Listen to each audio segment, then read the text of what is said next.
За бүгдээрээ сайн байцгаана уу? Хамгийн эхний хичээл дээр цаг хэмнэх суурь бодолтыг бид бүгд үзэх болно. Цаг зав багтаа хүмүүстэй зориулаад энэ хүү хичээлийг орж байгаа маш бага будаг ашиглаад маш хурдан хийгдэх ийм суурь бодолтын арга тэгдэхгүй байх шүү. За тэгээ хэдүүлээ бодолтонтой орцгоё.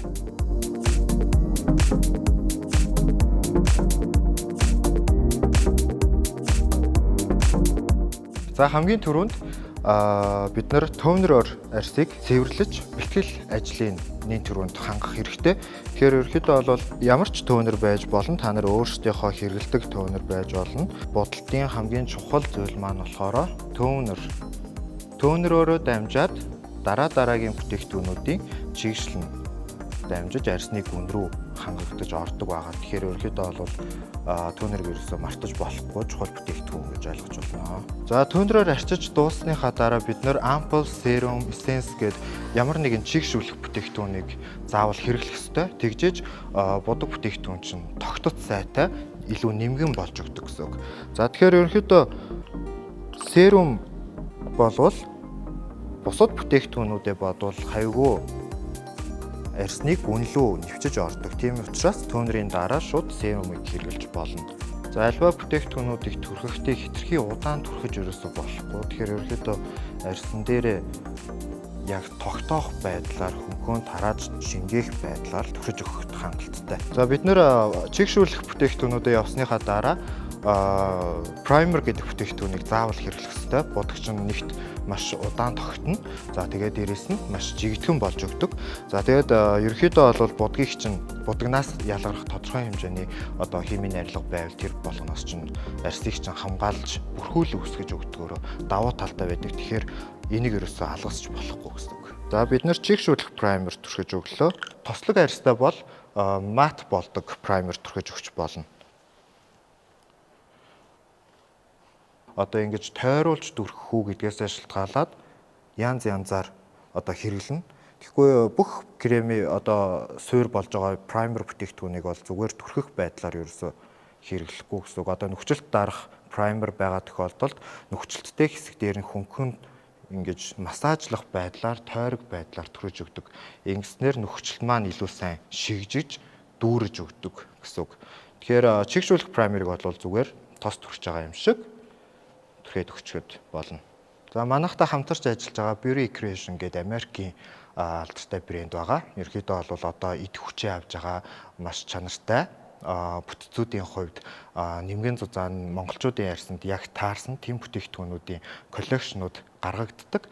Тэгэхээр сая бол бид нар Beauty Creation-ы чигшүүлэх праймерыг түрхэж өгсөн байгаа.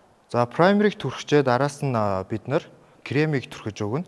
За би та нарт ерөнхийдөө бол цаг хэмнэх бодолт зааж өгч байгаа учраас кремийг өөрийнхөө арьсны өнгөндөө тааруулаад сонгочно. За тэгээ араас нь крем тавих зоон хэсгүүдийг би та нарт зааж өгнө гэсэн үг. Тэрнийхээ дагуу кремээ тавиад өрлөг хийх байдлаар бодолтыг хийнэ гэсэн үг. За бид нэр кремээ шахаж авчаад ерөнхийдөө шууд спонжороо ингэж нүдж жагаад авчдаг. Тэгэж ерөөсөө болохгүй. Аль болох ерөнхийдөө гарныхаа энэ дээрээ ингэж тараагаад өгчих. За ингэж тараасныхаа дараа спонжороо бүгдийг шингээж авч ягаад гяс тараагаад тавьж болно. Эсвэл арьсны гаднах хэсэг маань илүү зузаан байдаг. За нүүрний төв хэсэг болон нүдний доод хэсэг, за духны гол, за ерөнхийдөө бол T-зон болон star зон гэж байгаа. За эдгээр хэсгүүд маань ерөнхийдөө бол илүү нэмгэн арьстай байдаг учраас нэмгэн арьсан дээр нэмгэн бодолтыг хийх байдлаар дагнаж бодно гэсэн үг. За тэгээд нүүрнийхаа зах ирмэг хэсэг буюу зузаан арьстай хэсгүүд дээрээ илүү зузаан бодолтыг хийж өгч болно гэсэн үг. За тэгэхээр бид нэр хурдан бодолт хийж байгаа. Тийм учраас зах хэсгүүд дээрээ кремийг тараагаад тавьчих. Та нар сурчих юм бол ерөөсөө ядаад байх юм байхгүй. За эхний ээлжиндээ кремээ ингээд тавиад өглөө. За Beauty Creation-ы ийм уруулын бодог байгаа. За тэгэхээр ерөнхийдөө бол та нарт ямар ч уруулын бодог байж болно. Уруулын бодгийг хацар өнгөлөгч байдлаар оруулж ирнэ гэсэн үг. Тэгэхээр хацар хаана өнгөлөгдмөр байна тэр хэсэг дээрээ тавиад өгч. Маш амархан. За тухайн хэсэг дээрээ тавьж болно. За эрүүн дээр хамрны үзүүр хэсэг дээр. За ийм байдлаар. За араас нь консилер орж ирнэ. За хэрвээ танд консилер байхгүй байгаа тохиолдолд арай цайвар өнгийн крем тавьж өгч болно гэсэн үг. За цайвар өнгийнхөө кремийг сонгоод багахан зэргийг авж агаад хуруугаараа ялгаагүй гэрэл болох хэсгүүд дээрээ тараагаа тавьж өгч. За бага хэмжээгээр одоо энэ бодолтыг л ерөнхийдөө өрлөг хийн гэж миний хувьд нэрлэж та нарт зааж өгч байгаа. За тэгээд спонжороо бүгдийг нь хольж буднаа гэсэн үг. За гэрэлтэй хэсгүүдээс эхлээд гадагшаа уусах байдлаар явна. За нэг талаасаа ингээд дандаа хөөж будна, төв хэсгээс гадагшаа хөөж будна. Тэгэхгүй гинт ингэж явж ирсэн аа, гинт ингэж будаал, гинт ингэж будна. Тийм ерөөсөй байхгүй. Тэгэхээр нэг талаасаа заавал хөөж явал илүү будалт чинь жигдхэн болж өгнө гэсэн үг. За яг энд ингээ хацарны жоохон ягааралт улбар өнгө харагдаад ирж байгааз ерөнхийдөө бол ингэж будахаар цаанаасаа өөрөөсөө ярьсан ийм гоё туяарсан юм шиг харагддаг. За та бол энэ будалтын аргыг сурчих юм бол ойролцоогоор нэг 10-аас 15 минутын дотор хангалттай будаад ажилдаа явах боломжтой гэсэн. За нүдрүүгээ жоохон уусгаж өгнө. За хамарныхаа угалцны хэсгээ ерөнхийдөө спонжороо маш сайн ингэж шигжиж дарж өгөх хэрэгтэй шүү. Тэгэхгүй бол угалц хэсэг айгүй дутуу будагдсан харагддаг манайхан. За кремээ тавьчаад паудерныхаа оронд шууд хуурай сүүдрээр ерөнхийдөө бага зэргийн мат болгох байдлаар явж болно. За тэгэхээр ерөнхийдөө багсаараа хөнгөн авлаа. Гарныхаа алган дээр товчлоо. За тэгээд хаагур сүүдэр оруулж ирмээр энэ тэр хэсгүүдээрээ зүгээр ингээд уусгах байдлаар ингээл орхичих. Хитрхи ингэж үрж будах тусам суурь чинь нэгт зузаан юм шиг харагддаг. Хоёрт жоохон барзаалт үүсээд идэг. Тэгэхээр ерөнхийдөө бол яг бүхэд паудер хэрэглээд сурчсан байгаа. Гэхдээ ерөнхийдөө кремний дараа шууд хуурай сүүдэр ингэж тавьж үзээрэй. Маш их жигдхэн гоё болж өгдөг. Тэгсэн мөртлөө арьс тийм хувь хуурай бол харагддаггүй гэсэн үг байхгүй. За ингээд суур тавьчаад дээрээс нь жоох уусгах байдлаар ингээд товшоод явдаг. За ингээд баг багаар авах нь ш өнгөнөөс ингээд баг багаар нэг явчаал бүх багсаараа бүгдийг будна гэсэн юм ерөөсөй байхгүй. Өнгөнөөсөө будагнаасаа баг багаар аваад хэсэг газраар товшиж явнаа. За одоо бид нэр хамраа өндөрлөн. За хамраа өндөрлөхдөө аль болох нүднийхээ ухархайлуугаа өндөрлөж өгөөд тэгээ үзүүрийнхаа хажуу хоёр талаар нь өндөрлөөд өгчих юм бол илүү эвтэйхэн харагддаг. Тэгэхгүй нэлэнхүүдэн тавьчихаар нэг төмөр зам тавьсан юм шиг харагдаад байдаг байхгүй юу? Тэгэхээр нүдний ухархай хэсгээр жоохоо явлаа, уусгалаа. Жохон тойрох байдлаар нэг ийм байдлаар гэсэн үг. Гараа сайн салгаад туйлзуулаад өгнө. За үзүүрийнхаа хажуу хоёр талаар уусгалаа. Ийш нь тийш нь хөнгөн шидлэх байдлаар уусгана. Ийм.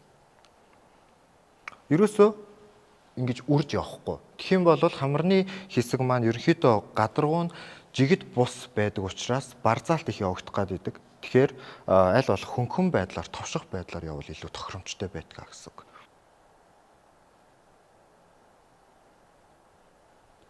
За ингээд хөнгөн юм шидлэх байдлаар хөнгөн. За тэгээ уусгаад.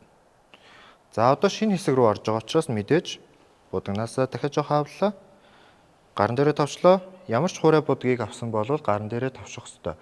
Тэгж өнгийг буулгана гэсэн үг. За тэгээд хамарныхаа үзүүрийн хажуу талд.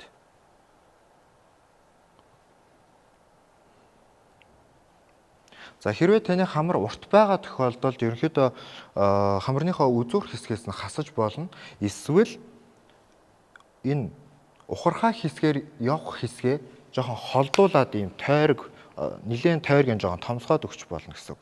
Тэгэх юм бол сүүдэр чинь холдоод ирэх тусам хамар чинь богинохон болж харагдах боломжтой болно гэсэн үг. За медалийн маань хамар хэвийн хэмжээнд байгаа учраас хөнгөн жоохон өнгө оруулах байдлаар явдаг. За нүдэн дээр мөн айдас сүүдэр хийгдэнэ.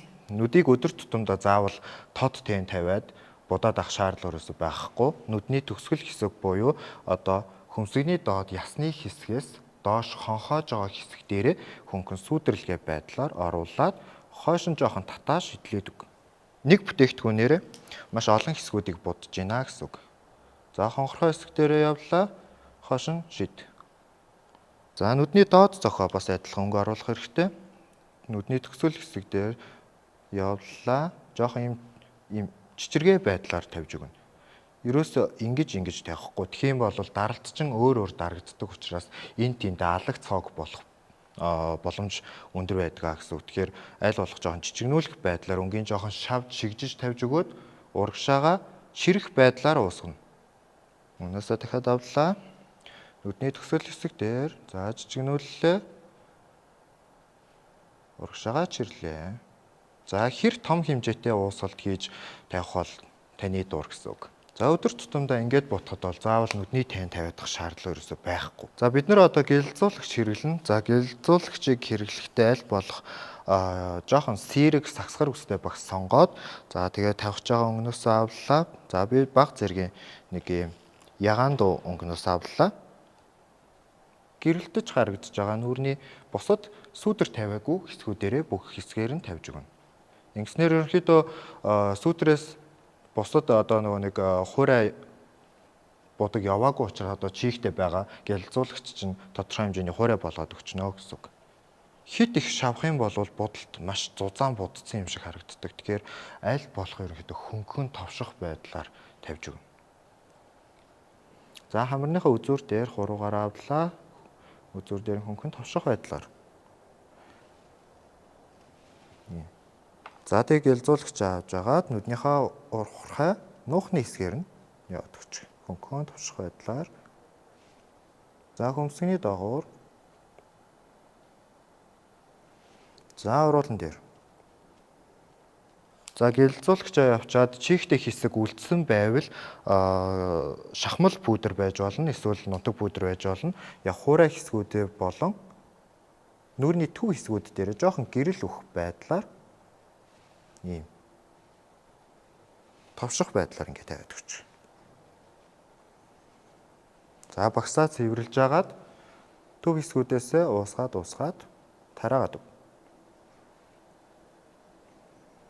За ингийн бол нүур маань тэр чигээрээ гялгар харагдахгүй, яг өнцөглөг хэсгүүд маань гялцаж гэлтгонож үлднэ гэсэн үг. За одоо суур тавилт маань дууссан. Одоо үргэлжлүүлээд хөмсгөө будаад нүдээ халт өнгөлөөд бид нэр буталт маань ингээд жин там болчихж байна гэсэн үг. За хөмсгийг будахдаа аль болох нөхөлт хийх байдлаар будна. Аль хэсэг дээр шингэн сэрэг байна. Тэр хэсгүүд дээр ерөөхдөө өнгө тавилт хийх байдлаар явна гэсэн үг. Тэгэхээр өнгө тавилт гэдэг маань шууд уусгаад будах биш. Эхлээд нөхөлт хийж тухайн хоосон хэсэг дээр өнгө оруулж өгнө. За тэгээд дүүргэж тавьсныхаа дараа артлынхан шойтгоор нь одоо уусгах байдлаар самнаж өгнө гэсэн үг. Тэгэх юм бол буталт маань илүү цэвэрхэн, жигдхэн болж өгдөг. За энэ хэсгээр сэрэг байна. За энд. За энд. За урагшаа ирэх тусам дээш нь шидлэх байдлаар хальт өнгө тавиад уусгав. За ингээд ерөнхийдөө энэ тэнд байдлаар ингээд нөхөлт хийцэн. Одоо араас нь шойтгоороо уусгах самнаж өгнө. За одоо самнасныхаа дараа дутуу хэсэг маань гарч ирдэг. Тэр хэсэг дээрээ хөнгөн байдлаар уусгаад будаад өгнө гэсэн үг. Ингийн бол будаагүй талаасаа арай илүү цэгцтэй цэвэрхэн гарч ирнэ. За бид нэр одоо хацар өнгөлсөн уруулын будгаараа уруулаа тодорхой хэмжээнд жоохон өнгөлөөд ерөөсөө битүү будахгүй яг гол хэсэг дээр нь жоохон өнгө туяа өглөө гадагшин тараах байдлаар уусгаа будчих. За гол хэсэг дээр өнгөө ингээд тавиад өгч. За тэгээ уруулныхаа багсаар уусгаж болно. Чихний одоо хөмтөө модоор уусгаж болно. Багсаар уусгаж болно. За ингээ гадагшин ингээ зөөлөн байдлаар ингээ нэг юм тоорон уусалтыг гаргаж өгнө гэсэн үг. Голдоотод гадагшаага бүдэг. Тэр хуруугаараа хөнгөн товшоод тэрүүхэн хэсэгт нь хитрхи их тарааж юм бол болохгүй. За тэгээ уруулаа будчих хамгийн сүүлд нь нүднийхээ хүрээг баг зэргийн тодолж өгөөд тэгээ будалт маань эцсийн байдлаар дуусж байгаа. За тэгэхээр нүднийхээ зохиг дээш нь өргөж жогоод сормосны шугам ургалтын дагуу шулуун хойшоо татаад өг. Нүднийхээ төсөл хэсгээр жоохон өнгө явсан бол энийг хөмтөн модоор хөнгөө нааш нь цааш нь болох байдлаар тэр хүнтэнд нь уусгаад өгч. За тэгээд та нар маань хүсэх юм бол доод зохиныхоо төгсгөл хэсгийг жоохон хүрээлэх байдлаар сормосныхоо ургалтыг жоохон тодлоод уусаад өчөж болно. Тэгэх юм бол нүдний харц маань илүү сэргэж тодорч харагддаг. За юм байна да. Тэгээд өнөөдрийнх нь маш цэвэрхэн энгийн цөөхөн буудаг ашиглаад өдөр тутмын энгийн хурдан буудалтыг хийж үзүүллээ. Тэгээд та нар маань давтаад хийгээд үзээрэй. Баярлалаа.